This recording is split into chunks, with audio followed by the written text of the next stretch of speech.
ঘরোয়া রান্নার রেসিপিতে সকলকে জানাই স্বাগত। সকল বন্ধুরা নিশ্চয়ই আমার ভালো আছেন, সুস্থ আছেন। আজ আমি চচ্চড়ি রেসিপি নিয়ে চলে এসেছি।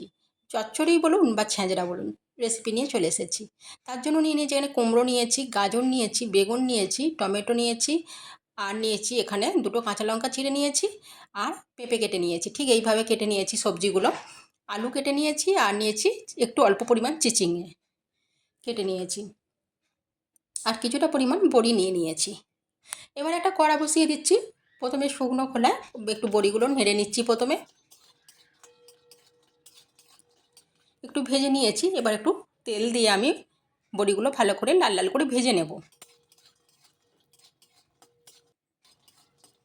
বড়িগুলো লাল লাল করে ভেজে নিয়েছি, এখন বড়িগুলো তুলে নিচ্ছি। এবার এই কড়ার মধ্যেই তেল দিয়ে দিচ্ছি। আবার তেলটা গরম হয়ে গেছে, এবার মাছের মাথাগুলো দিয়ে দিচ্ছি। মাছের মাথাগুলো খুব ভালো করে ভেজে নেব আগে, লাল লাল করে একদম। যত মজমজ করে ভাজা হবে তবে টেস্টি হবে তত। মাছের মাথাগুলো এখন বেশ মচমচে করে ভালো করে ভেজে নেব। ভালো করে ভাজা হয়ে গেছে, আমি তুলে নিচ্ছি এটা। বেগুন তো খুব নরম, সেই জন্য আমি ভেজে তুলে রাখবো। বেগুনগুলো প্রথমে একটু বেশ লাল লাল করে ভালো করে ভেজে নেব আমি।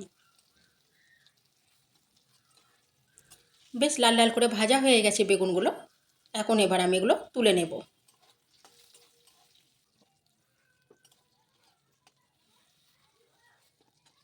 বেগুনগুলো সব তুলে নিলাম। এবার আমি এই তেলের মধ্যেই আলুগুলো দিয়ে দিচ্ছি। যে আলুগুলো কেটে রেখেছিলাম সেই আলুগুলো দিয়ে দিচ্ছি। দিয়ে আলুগুলো একটু ভেজে নেব। সবজিগুলো একটু ভেজে নিলে রান্নাটা অনেকটা টেস্টি হয়, সেই জন্য আমি একটু ভেজে নিচ্ছি। আর দিয়ে দিচ্ছি পেঁপের টুকরোগুলো। এইভাবে পেঁপে কেটে নিয়েছিলাম, পেঁপে দিয়ে দিচ্ছি। আপনারা যে কোনো সবজি বা ডাঁটাও এর সঙ্গে যোগ করতে পারেন। বিনস, বরবটি, যে কোনো ডাঁটা আর অন্য কিছু সবজি থাকলে এতে দিতেই পারেন, আরও বেশি ভালো হবে।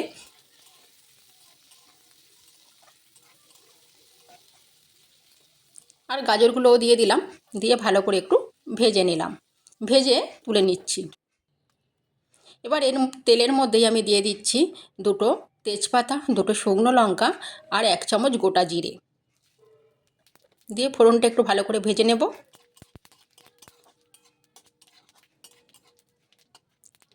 দুটো মাঝারি সাইজের পেঁয়াজ কেটে নিয়েছি, সেগুলো এবার কড়ার মধ্যে দিয়ে দিচ্ছি। এটাও বেশ এখন লাল লাল করে ভালো করে ভেজে নেব। এখন আমি এই পেঁয়াজের মধ্যে অল্প পরিমাণ লবণ দিয়ে দিচ্ছি, যাতে পেঁয়াজটা খুব তাড়াতাড়ি নরম হয়ে যায়।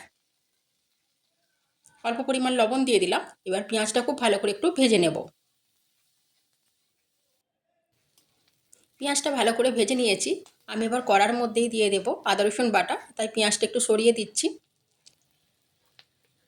পেঁয়াজ কুচিগুলো সরিয়ে দিয়েছি, এবার এখানে দিয়ে দিচ্ছি 1 চামচ আদা রসুন বাটা।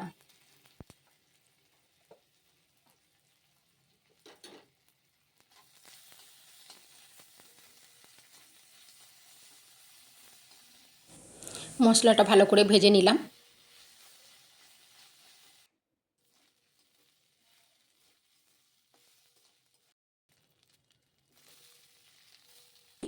চিচিঙেগুলো যে কেটে রেখেছিলাম সেই চিচিঙের কাটাগুলো আমি দিয়ে দিলাম। দিয়ে একটু ভালো করে ভেজে নেব। দিয়ে কুমড়োগুলোও কাটা ছিল সেগুলোও দিয়ে দিলাম।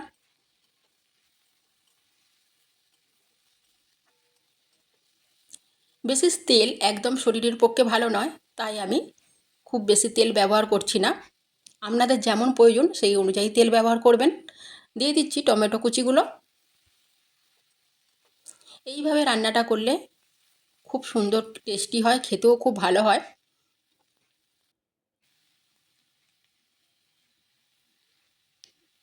দিয়ে দিচ্ছি 1 চামচ ধনে গুঁড়ো, আর 1 চামচ হলুদের গুঁড়ো। দিয়ে ভালো করে এখন একটু কষিয়ে নিচ্ছি।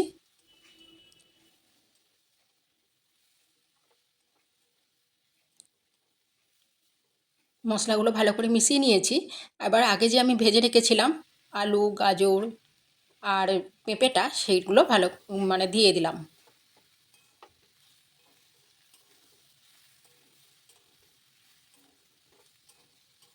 দিয়ে মশলাটা এর সঙ্গে মিশিয়ে নিলাম।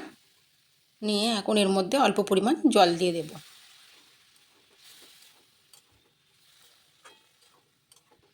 সবজিগুলো ভালো করে সেদ্ধ হয়নি, তাই আর একটু জল দিয়ে চাপা দিয়ে দেবো। এখন আমি জল দিয়ে দিয়েছি, জলটা ফুটে উঠেছে, আমি এখন চাপা দিয়ে দিচ্ছি। 7 মিনিটের মতো চাপা দিয়ে রেখেছিলাম, চাপাটা খুলে নিয়েছি। দিয়ে দিলাম পরিমাণ মতো লবণ, আর দিয়ে দিচ্ছি 1 চামচ লঙ্কার গুঁড়ো,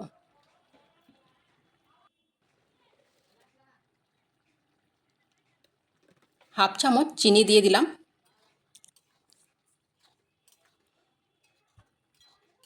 দিয়ে ভালো করে মিশিয়ে নিচ্ছি। এবার সবজিগুলো ভালোই সিদ্ধ হয়ে গেছে। আমি মাছের মাথাগুলো যে ভেজে রেখেছিলাম সেগুলো ভেঙে নিয়েছি, সেগুলোও দিয়ে দিলাম। মাছের মাথাগুলো মিশিয়ে নিলাম, নিয়ে বেগুনগুলো যে আগে আমি ভেজে রেখেছি সেই বেগুনগুলোও এবার দিয়ে দেব। সমস্ত সবজি ভালো করে সেদ্ধ হয়ে গেছে, রান্নাটা হয়েই এসেছে। জলটা একদম এরম শুকনো শুকনোই হবে একদম। চচ্চড়িতে বেশি জল থাকলে ভালো লাগে না। বেগুন দিয়ে ভালো করে মিশিয়ে নিলাম। এবার যে বড়িগুলো আগে ভেজে রেখেছিলাম সেই বড়িগুলোও দিয়ে দিচ্ছি।